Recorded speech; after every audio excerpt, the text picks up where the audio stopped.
Accounting concepts. ഓരോ കോൺസെപ്റ്റ്സിനെയും കുറിച്ച് detailed ആയിട്ട് നോക്കാം. First entity concept. Entity concept എന്ന് പറയുമ്പോൾ എൻറ്റിറ്റി ഡിഫറെൻറ്റ്, ഓണേഴ്സ് ഡിഫറെൻറ്റ്. അതായത് സെപ്പറേറ്റ് ആണ് മാനേജ്മെൻറ്റ് ഫ്രം ദ ഓർഗനൈസേഷൻ. ഈ കോൺസെപ്റ്റ് പറയുന്നത് ഓർഗനൈസേഷൻ ഒരു സെപ്പറേറ്റും ഡിസ്റ്റിങ്ക്റ്റ് അല്ലെങ്കിൽ ഡിഫറെൻറ്റും ആയിട്ടുള്ളൊരു പേഴ്സണെ ആയിട്ടാണ് കാണുന്നത്. From the person who on or manage. അതിനെ മാനേജ് ചെയ്യുന്നവർ അല്ലെങ്കിൽ ഓൺ ചെയ്യുന്ന, അതായത് ഓണേഴ്സിൽ നിന്ന് എൻറ്റിറ്റി അല്ലെങ്കിൽ ഓർഗനൈസേഷൻ നമ്മൾ ഒരു വ്യത്യസ്ത പേഴ്സണായിട്ടാണ്, ഒരു ആർട്ടിഫിഷ്യൽ പേഴ്സൺ, ഒരു ഡിസ്റ്റിങ്ക്റ്റ് ആൻഡ് സെപ്പറേറ്റ് പേഴ്സണായിട്ടാണ് ഓർഗനൈസേഷൻ നമ്മൾ കാണുന്നത്. അതായത് ഈ കോൺസെപ്റ്റ് പറയുന്നത് ഓർഗനൈസേഷനും ബിസിനസ് ഓണേഴ്സും രണ്ട് ഇൻഡിപെൻഡൻറ്റ് എൻറ്റിറ്റിയാണ്. ബിസിനസ് ഓണേഴ്സ് വേറെ, ഓർഗനൈസേഷൻ വേറെ. അതുകൊണ്ട് തന്നെ ഓണറിൻ്റെ പേഴ്സണൽ ട്രാൻസാക്ഷൻ എന്ന് പറയുന്നത് ഓർഗനൈസേഷൻ്റെ ട്രാൻസാക്ഷനിൽ നിന്ന് വ്യത്യസ്തമാണ്. ഈ കോൺസെപ്റ്റിൻ്റെ ആപ്ലിക്കേഷൻ എന്തിന് ഹെൽപ്പ് ചെയ്യുന്നു? എൻറ്റിറ്റിയുടെയും ഓണേഴ്സിൻ്റെ അല്ലെങ്കിൽ മറ്റ് സ്റ്റേക്ക് ഹോൾഡേഴ്സിൻ്റെ ട്രാൻസാക്ഷൻസ് എൻറ്റിറ്റിയുടെ ട്രാൻസാക്ഷൻസിൽ നിന്ന് വ്യത്യസ്തമായിട്ട് റെക്കോർഡ് ചെയ്യാൻ വേണ്ടി ഹെൽപ്പ് ചെയ്യുന്നു. അതായത് ഓണേഴ്സിന് അവരുടേതായിട്ടുള്ള പേഴ്സണൽ ട്രാൻസാക്ഷൻസ് കാണും. അത് നമ്മുടെ എൻറ്റിറ്റിയുടെ ട്രാൻസാക്ഷൻസിൽ ഇൻക്ലൂഡ് ചെയ്യാൻ പാടില്ല. എൻറ്റിറ്റിക്ക് സെപ്പറേറ്റ് റെക്കോർഡ് വേണം നമ്മൾ മെയിൻറ്റെയിൻ ചെയ്യാൻ ട്രാൻസാക്ഷൻസിൻ്റെ. അതുപോലെ ഓണേഴ്സിന് അല്ലെങ്കിൽ മറ്റ് സ്റ്റേക്ക് ഹോൾഡേഴ്സിന് ഉള്ള റെക്കോർഡിങ് ഡിഫറെൻ്റ് ആയിരിക്കും. അതായത് ഇപ്പോൾ പേഴ്സണൽ ആയിട്ട് ഡ്രോയിങ്സ് ഇതൊക്കെ ആരുടെയിലോട്ടാണ് പോകുന്നത്? ഓണേഴ്സിൻ്റെ കയ്യിലോട്ടാണ് പോകുന്നത്. പക്ഷേ ക്യാപിറ്റൽ എടുത്തുകൊണ്ട് പോകുന്നതാണ് ഡ്രോയിങ്സ്. കൊണ്ടുവരുമ്പോൾ അത് ആരുടെ മണിയായിട്ടാണ് കാണുന്നത്? ബിസിനസ്സിൻ്റെ മണിയായിട്ട് കാണുന്നു. പക്ഷേ ആ ലയബിലിറ്റി, അതൊരു ലയബിലിറ്റിയാണ് ക്രിയേറ്റ് ചെയ്യുന്നത്. ആ ക്യാപിറ്റൽ കാരണം വരുന്ന ലയബിലിറ്റി നമ്മൾ ആർക്ക് കൊടുക്കണം? ഓണേഴ്സിന് തിരിച്ചു കൊടുക്കണം. കാരണം എൻറ്റിറ്റി ഡിഫറെൻറ്റ്, ഓണേഴ്സ് ഡിഫറെൻറ്റ്. അതുകൊണ്ട് തന്നെ ഈ എൻറ്റിറ്റി കോൺസെപ്റ്റ് ഉള്ളതുകൊണ്ട് തന്നെ എല്ലാ ട്രാൻസാക്ഷൻസും നമ്മൾ ആരുടെ പോയിൻ്റ് ഓഫ് വ്യൂ എന്നാണ് നോക്കുന്നത്? ഓർഗനൈസേഷൻ്റെ പോയിൻ്റ് ഓഫ് വ്യൂ എന്നാണ് നമ്മൾ നോക്കിക്കാണുന്നതും, അതായത് വ്യൂ ചെയ്യുന്നതും, ഇൻ്റർപ്രറ്റ് ചെയ്യുന്നതും, റെക്കോർഡ് ചെയ്യുന്നതും. എക്സാമ്പിൾ, ഓണർ അദ്ദേഹത്തിൻ്റെ പേഴ്സണൽ എക്സ്പെൻസസ് ഉണ്ട്, അത് ബിസിനസ് ക്യാഷ് യൂസ് ചെയ്തുകൊണ്ടാണ് പേ ചെയ്തത്. ഈ ട്രാൻസാക്ഷൻ ബിസിനസ് എൻറ്റിറ്റിയുടെ ബുക്സിൽ നമ്മൾ റെക്കോർഡ് ചെയ്യണം. ഈ ട്രാൻസാക്ഷൻ എൻറ്റിറ്റിയുടെ ബുക്കിൽ നമ്മൾ റെക്കോർഡ് ചെയ്യണം. കാരണം എൻറ്റിറ്റിയുടെ ബിസിനസ്സിൽ നിന്നുള്ള ക്യാഷാണ് പേഴ്സണൽ എക്സ്പെൻസിന് വേണ്ടി ഓണർ എടുത്തുകൊണ്ട് പോയത്. അത് മോർ ഓർ ലെസ് എന്തായിട്ട് തന്നെ നമ്മൾ കാണും? ഡ്രോയിങ്സ് ആയിട്ട്, അല്ലെങ്കിൽ അദ്ദേഹം എടുത്തുകൊണ്ട് പോയതായിട്ട്, ഓണർ എടുത്തുകൊണ്ട് പോയതായിട്ട് തന്നെയാണ് നമ്മൾ കാണുന്നത്.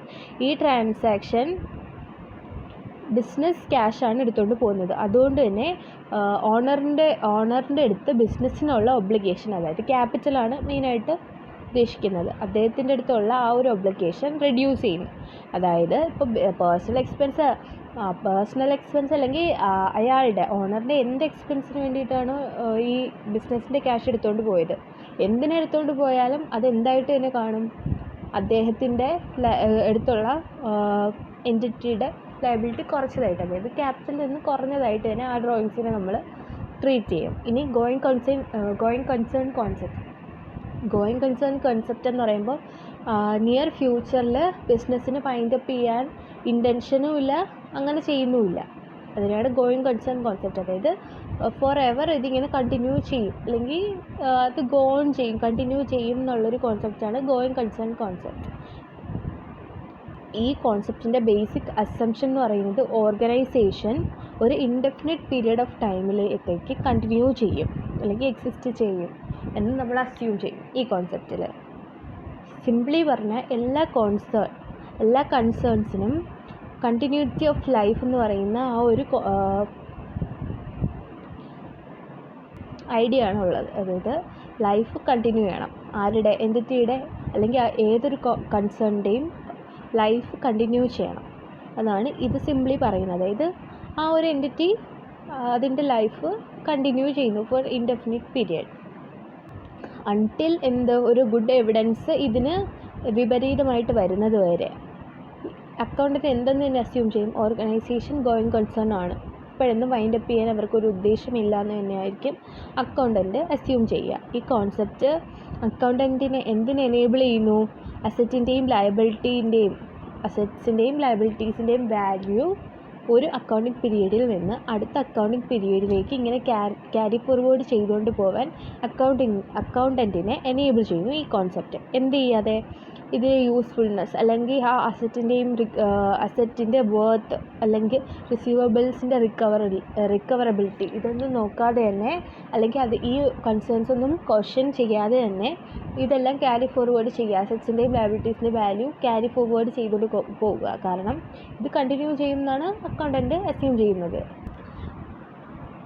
അതുകൊണ്ട് തന്നെ ഏതൊരു ഓർഗനൈസേഷനും അവരുടെ ബാലൻസ് ഷീറ്റ് പ്രിപ്പയർ ചെയ്യുന്നത് ഈ ബേസിസിലായിരിക്കും. ഏത് ബേസിസിൽ? ഗോയിങ് കൺസേൺ കോൺസെപ്റ്റിൻ്റെ ബേസിസിലായിരിക്കും ഏതൊരു കൺസേണും അവരുടെ ബാലൻസ് ഷീറ്റ് പ്രിപ്പയർ ചെയ്യുന്നത്. കാരണം എന്തുവാ, ഈ പ്രോഫിറ്റ് ആൻഡ് ലോസ് സ്റ്റേറ്റ്മെൻറ്റ് അല്ലെങ്കിൽ പ്രോഫിറ്റ് ആൻഡ് ലോസ് അക്കൗണ്ട് എന്നൊക്കെ പറയുമ്പോൾ കറണ്ട് അക്കൗണ്ടിങ് പീരീഡിൽ എക്സ്പെൻസസ്, ഇൻകം അതിനൊക്കെ അതിൽ നിന്ന് എന്ത് പ്രോഫിറ്റ് അല്ലെങ്കിൽ ലോസ് കിട്ടി അതിന് ഈ ഒരു വർഷത്തേക്ക് മാത്രമാണ് അത് യൂസ്ഫുൾ ആയിട്ടുള്ളത്.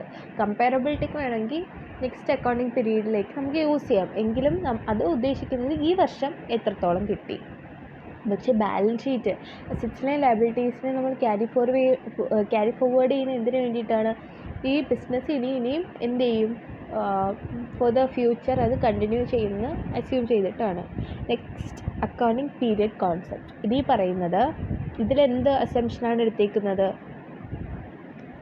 ഓർഗനൈസേഷൻ്റെ ഇൻഫിനിറ്റ് ലൈഫിനെ ചെറിയ ചെറിയ പീരിയഡ്സ് ഓഫ് ഈക്വൽ ഡ്യൂറേഷൻ, അതായത് ക്വാർട്ടർ ആയിട്ടോ ഹാഫ് ഇയർ ആയിട്ടോ ഇയർലി ആനുവലി ഇങ്ങനെയുള്ള ഈക്വൽ ഡ്യൂറേഷനുള്ള ചെറിയ ചെറിയ പീരിയഡ്സ് ആയിട്ട് സ്പ്ലിറ്റ് ചെയ്യും ഈ ഇൻഫിനിറ്റ് ലൈഫിനെ.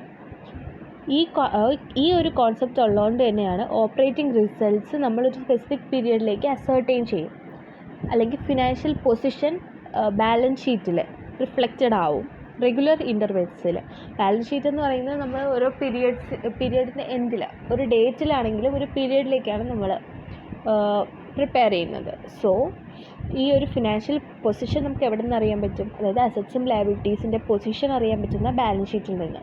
Financial performance, income or expense, അതായത് പ്രോഫിറ്റ് ഓർ ലോസ് ഇത് അറിയാൻ പറ്റുന്നത് statement of profit and loss അല്ലെങ്കിൽ പ്രോഫിറ്റ് ആൻഡ് ലോസ് അക്കൗണ്ടിങ്ങിൽ നിന്നാണ്. സോ നമ്മൾ ഇൻഫിനിറ്റ് ലൈഫുള്ള ഒരു എൻറ്റിറ്റിക്ക് ഇൻഫിനിറ്റ് ലൈഫ് എന്ന് നമ്മൾ അസ്യൂം ചെയ്യും. ഈ ഇൻഫിനിറ്റ് ലൈഫിനെ ഈക്വൽ ഇൻ്റർവെൽസ് ഉള്ള സ്മോൾ പീരിയഡായിട്ട് നമ്മൾ സ്പ്ലിറ്റ് ചെയ്യും. എന്നിട്ട് ആ ഒരു ടൈം പീരീഡിലുള്ള ഓപ്പറേറ്റിംഗ് റിസൾട്ട്സ്, അതായത് പ്രോഫിറ്റ് ഓർ ലോസ് അല്ലെങ്കിൽ ഫിനാൻഷ്യൽ പൊസിഷൻ, അതായത് assets and liabilities as reflected in the balance sheet ഇതൊക്കെ നമ്മൾ അസർട്ടൈൻ ചെയ്യും. Next money measurement concept. ഈ കോൺസെപ്റ്റ് പറയുന്നത് ഏതൊരു ഇവൻറ്റിന് വേണമെങ്കിലും നമുക്ക് മണിയായിട്ട് എക്സ്പ്രസ് ചെയ്യാൻ പറ്റണം. അങ്ങനെയുള്ള ഇവൻറ്റ്സിനെയാണ് നമ്മൾ എന്ത് ചെയ്യുന്നത്? ബുക്സ് ഓഫ് അക്കൗണ്ട്സിൽ റെക്കോർഡ് ചെയ്യുന്നത്. എങ്ങനെയുള്ള ട്രാൻസാക്ഷൻസ് മാത്രമാണ് നമ്മൾ ബുക്സ് ഓഫ് അക്കൗണ്ട്സിൽ റെക്കോർഡ് ചെയ്യുന്നത്? ട്രാൻസാക്ഷൻസ് ഇൻവോൾവിങ് മണി അല്ലെങ്കിൽ മോണിറ്ററി ടേംസിൽ എക്സ്പ്രസ് ചെയ്യാൻ പറ്റുന്ന ഇവൻറ്റ്സിനെയാണ് നമ്മൾ ബുക്സ് ഓഫ് അക്കൗണ്ട്സിൽ റെക്കോർഡ് ചെയ്യുന്നത്. ഈ കോൺസെപ്റ്റിൻ്റെ അഡ്വാൻറ്റേജ് എന്ന് പറയുന്നത് ഡിഫറെൻറ്റ് ടൈപ്സ് ഓഫ് ട്രാൻസാക്ഷൻസ് നമുക്ക് എന്ത് ചെയ്യാൻ പറ്റും? ഹോമോജീനസ് എൻട്രീസ് ആയിട്ട് റെക്കോർഡ് ചെയ്യാൻ പറ്റും. ഒരു കോമൺ ഡിനോമിനേറ്റർ വേണം, അത് മണി ആയിരിക്കണം. ആ ഒരു കോമൺ ഡിനോമിനേറ്റർ, അതായത് മണി മോണിറ്ററി ടേംസിൽ എക്സ്പ്രസ് ചെയ്തുകൊണ്ട് ഒരു ഹോമോജിനിറ്റി അല്ലെങ്കിൽ സിമിലാരിറ്റി ഒരേപോലത്തെ എൻട്രീസ് നമുക്ക് റെക്കോർഡ് ചെയ്യാൻ പറ്റും ഡിഫറെൻറ്റ് ടൈപ്സ് ഓഫ് ട്രാൻസാക്ഷൻസിന്. ഇനി ഒരു ബിസിനസ് 3 lakhs ക്യാഷ് ഓൺ ചെയ്യാം, 1500 കിലോഗ്രാം റോ മെറ്റീരിയൽ ഓൺ ചെയ്യാം, 10 vehicles, 3 computers ഇതെല്ലാം ഓൺ ചെയ്യാം. ഇതിനെല്ലാം നമുക്ക് എന്തായിട്ട് എക്സ്പ്രസ് ചെയ്യാൻ പറ്റും? മണിയായിട്ട് എക്സ്പ്രസ് ചെയ്യാൻ പറ്റും. അതിനെ അസറ്റ്സ് ആയിട്ട് നമുക്ക് കാണാം. അൺലെസ് ഇതിനെ നമുക്ക് ഓരോന്നിനെയും നമുക്ക് മണിയുടെ ടേംസിൽ എക്സ്പ്രസ് ചെയ്യാൻ പറ്റുന്ന വരയ്ക്കും അസറ്റ്സിനെ നമുക്ക് എന്ത് ചെയ്യാൻ പറ്റില്ല? അസർട്ടൈൻ ചെയ്യാൻ പറ്റില്ല. അതായത് ഇത്രയേ ഉള്ളൂ. അൺലെസ് മോണിറ്ററി ടേംസിൽ നമുക്ക് ഈ പറയുന്ന ഓരോന്നിനെയും എക്സ്പ്രസ് ചെയ്യാൻ പറ്റുന്ന വരയ്ക്കും അസറ്റ്സിനെ, അതായത് ബിസിനസ് ഓൺ ചെയ്യുന്ന അസറ്റ്സിനെ അസർട്ടൈൻ ചെയ്യാൻ പറ്റില്ല. ഇതൊക്കെ എന്ന് പറയുന്നത് അസറ്റ്സ് ആണ്. ഈ അസറ്റ്സിനെയൊക്കെ നമുക്ക് മോണിറ്ററി ടേംസിൽ എക്സ്പ്രസ് ചെയ്യാൻ പറ്റിയാൽ മാത്രമേ എന്ത് ചെയ്യാൻ പറ്റുള്ളൂ? ഈ ട്രാൻസാക്ഷൻസൊക്കെ അസറ്റ്സ് ആയിട്ട്, ട്രാൻസാക്ഷൻസ് അല്ല, ഇതിനെയൊക്കെ നമുക്ക് അസറ്റ്സ് ആയിട്ട് റെക്കോർഡ് ചെയ്യാൻ പറ്റുള്ളൂ. കോമൺ മെഷർ ഓഫ് മണി എന്ന് പറയുന്ന ഒരു കോമൺ മെഷറിൽ എക്സ്പ്രസ് ചെയ്യുന്ന സമയത്ത് ട്രാൻസാക്ഷൻസ് എന്ത് ചെയ്യണം? കമ്പൈൻഡ് എഫക്റ്റ് ഫൈൻഡ് ഔട്ട് ചെയ്യാൻ വേണ്ടി നമ്മൾ ആഡ് ചെയ്യണം അല്ലെങ്കിൽ സബ്ട്രാക്ട് ചെയ്യണം. അതായത് ഒരു അസറ്റ്സ് കൂടുന്നതനുസരിച്ച് നമ്മൾ ആഡ് ചെയ്യും. അത് കുറയുന്നതനുസരിച്ച് നമ്മൾ ലെസ് ചെയ്യും. അതായത് മോണിറ്ററി ടേംസിൽ എക്സ്പ്രസ് ചെയ്യുന്ന സമയത്ത് ട്രാൻസാക്ഷൻസ് ഒന്നി ആഡ് ചെയ്യണം, സബ്ട്രാക്ട് ചെയ്യണം. എന്ത് ചെയ്യാൻ വേണ്ടി? കമ്പൈൻഡ് എഫക്റ്റ് ഫൈൻഡ് ഔട്ട് ചെയ്യാൻ വേണ്ടി. പക്ഷേ ഈ കോൺസെപ്റ്റിന് ഒരു ലിമിറ്റേഷനുണ്ട്. അതായത് മണിയുടെ അബ്സല്യൂട്ട് വാല്യൂ മാത്രമേ ഇവിടെ കൺസിഡർ ചെയ്യുന്നുള്ളൂ. റിയൽ വാല്യൂ ഒന്നി ഫ്ലക്ച്വേറ്റ് ചെയ്യാം, കൂടാം കുറയാം. എന്തൊക്കെ കാരണം കൊണ്ട്? ഇൻഫ്ലേഷൻ, എക്സ്ചേഞ്ച് റേറ്റിൻ്റെ ചേഞ്ച്, ഈ കാരണമൊക്കെ കൊണ്ട് ടൈം ടു ടൈം എന്ത് ചെയ്യാൻ പറ്റും? റിയൽ വാല്യൂ ഫ്ലക്ച്വേറ്റ് ചെയ്യാം, ചേഞ്ച് ചെയ്യാം. പക്ഷേ നമ്മൾ ഇവിടെ യൂസ് ചെയ്യുന്നത് അബ്സല്യൂട്ട് വാല്യൂ ഓഫ് മണി മാത്രമാണ്. അതുകൊണ്ട് അതെന്ന് പറയുന്നത് ആക്ച്വൽ വാല്യൂ നമ്മൾ എടുക്കുന്നില്ല, അബ്സല്യൂട്ട് ആയിട്ടുള്ളൊരു വാല്യൂ മാത്രമേ എടുക്കുന്നുള്ളൂ. സോ ഇതെന്ന് പറയുന്ന ഈ ഒരു കോൺസെപ്റ്റിൻ്റെ ലിമിറ്റേഷനാണ്. ഇനി അക്രൂവൽ കോൺസെപ്റ്റ്. ഈ കോൺസെപ്റ്റ് പറയുന്നത് ക്യാഷ് ട്രാൻസാക്ഷൻസിനെയും ക്രെഡിറ്റ് ട്രാൻസാക്ഷനെയും നമ്മൾ റെക്കഗ്നൈസ് ചെയ്യണം. Recognition of both cash and credit transactions. അതായത് ഒരു ക്യാഷ് ട്രാൻസാക്ഷൻ്റെ കേസിൽ ഓണറിൻ്റെ ഇക്വിറ്റി ഇൻസ്റ്റൻ്റ്ലി അഫക്റ്റഡ് ആവും. അതായത് എന്തായിട്ട്? ക്യാഷായിട്ട്. ഒന്നി റിസീവ് ആവും അല്ലെങ്കിൽ പേ ആവും. അതായത് ഇത്രയേ ഉള്ളൂ. ഒരു ക്യാഷ് ട്രാൻസാക്ഷൻ്റെ കേസിൽ എന്ത്? ക്യാഷ് അഫക്റ്റഡ് ആവും, ഓണറിൻ്റെ ഇക്വിറ്റി ഇൻസ്റ്റൻ്റ്ലി അഫക്റ്റഡ് ആവും. എന്തിൻ്റെ ഫോമിൽ? ക്യാഷിൻ്റെ ഫോമിൽ. ഒന്നി അത് റിസീവ്ഡ് ആയിരിക്കും അല്ലെങ്കിൽ പെയ്ഡ് ആയിരിക്കും. ഈ രീതിയിൽ ക്യാഷ് ട്രാൻസാക്ഷൻ്റെ കേസിൽ ക്യാഷ് അഫക്റ്റഡ് ആവും. ക്രെഡിറ്റ് ട്രാൻസാക്ഷൻ്റെ കേസിൽ mere obligation towards or by organisation created ആണ്.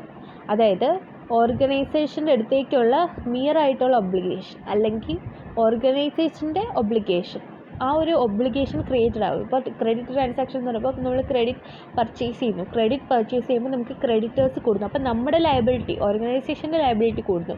അതേസമയം ഡെപ്റ്റേഴ്സ് എന്ന് പറയുമ്പോൾ ഓർഗനൈസേഷനിൽ ആണ് ആ ഒരു റിസീവബിൾസ് എന്ന് പറയും. ഈ റിസീവബിൾസ്, ട്രേഡ് റിസീവബിൾസ് അല്ലെങ്കിൽ ബിൽസ് റിസീവബിൾസ് പോലുള്ള റിസീവബിൾസ് കിട്ടേണ്ടത് ആർക്കാണ്? ഓർഗനൈസേഷനാണ്. അപ്പം ഓർഗനൈസേഷൻ അതൊരു അസറ്റാണ്.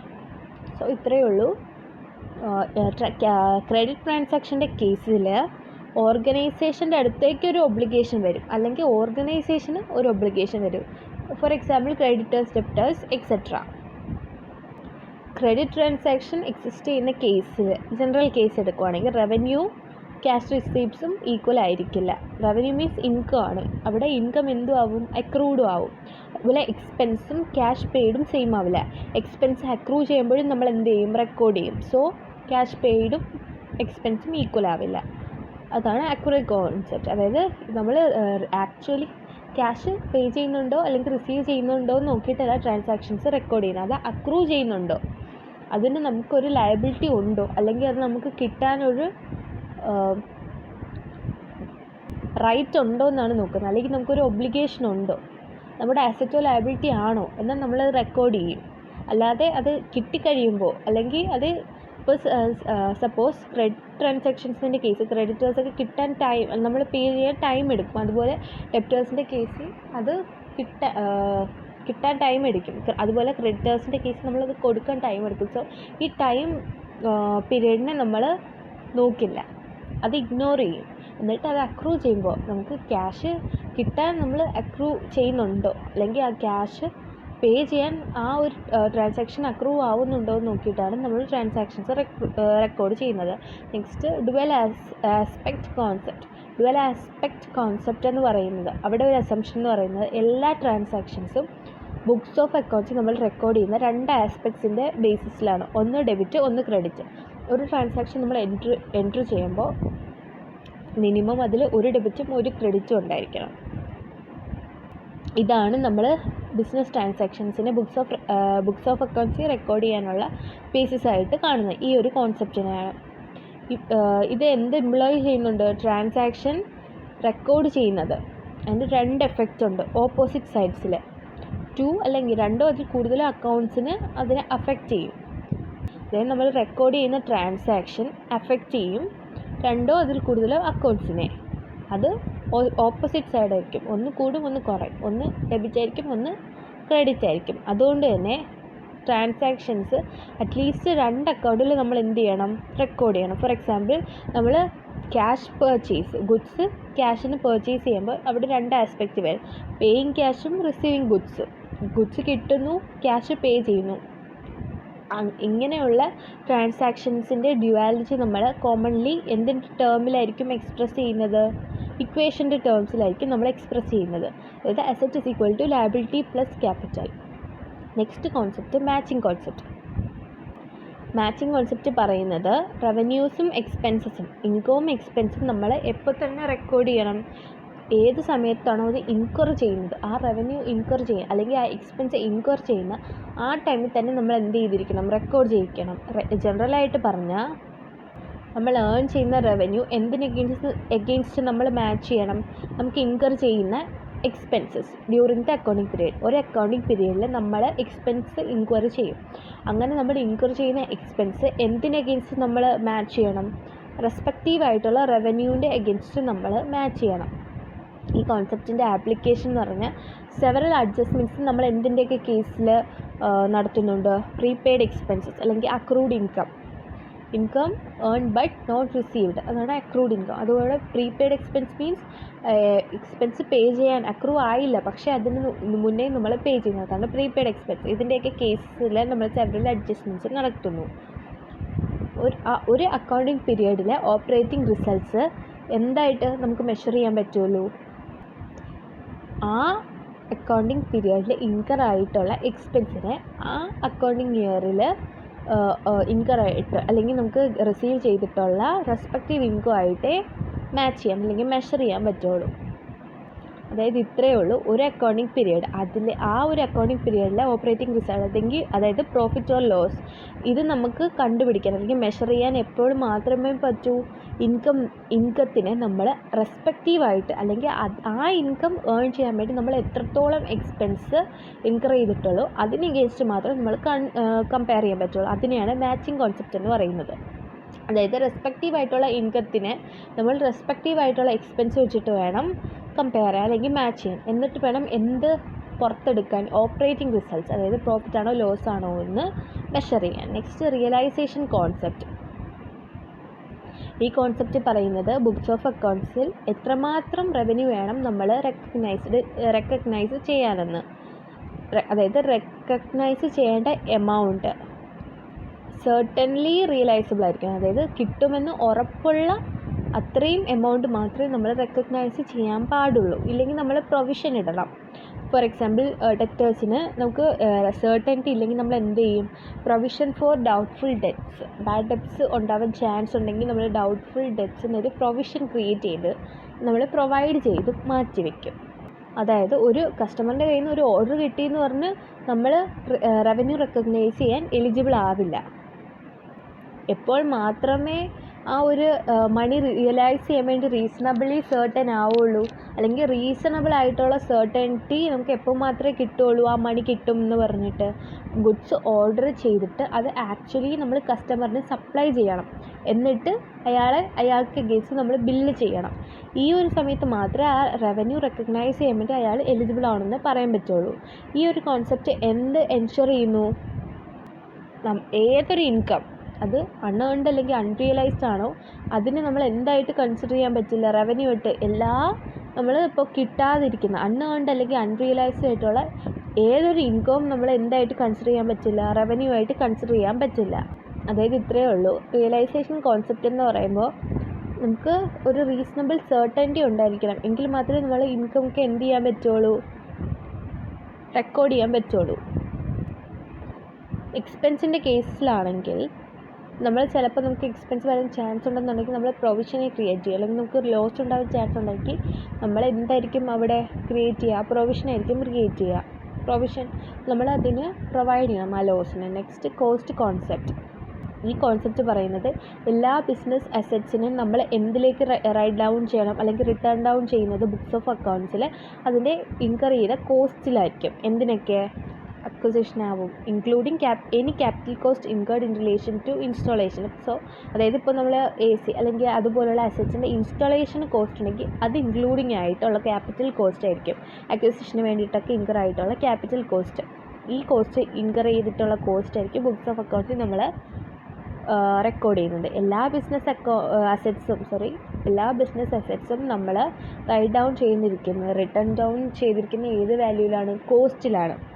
ഏത് cost? Including capital cost incurred for installation.